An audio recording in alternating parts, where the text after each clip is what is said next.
You spend like a lot of time, in the outdoors, walking, hiking, dog walks, and nature's always been a place where we kind of we always go and connect, I suppose, and it's always drawing upon that. Hence, Wildflower.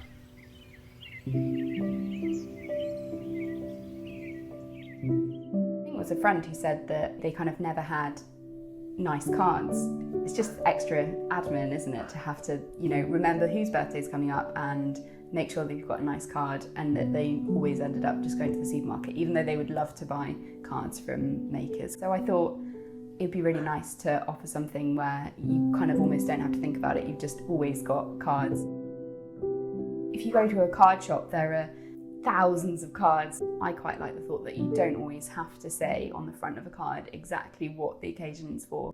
We've actually got a side project as well, which is called the Paper Elephant Project. People always send a get well card if someone's got a physical ailment, but people often don't know what to do when someone's off work or, having a really hard time with their mental health. The result of that is that people are silent. It makes it even worse for that person who feels like their struggle is not deserving of a card.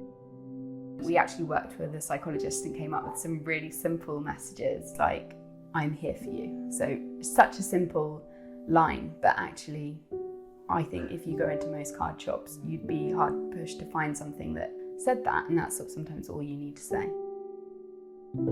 I've always been someone who doesn't ever really throw those kind of things away. Obviously you only keep the kind of really special ones, but if they are special, that's a record of your time on earth that is completely lost if you write an email or a text.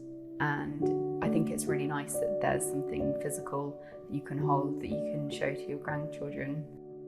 So hopefully people are holding on to Wildflower. Yeah, well, hopefully. That's always the plan. But if they don't, and if that, serves a fleeting moment of joy, then that's fine as well. Because not everyone likes to keep things for years.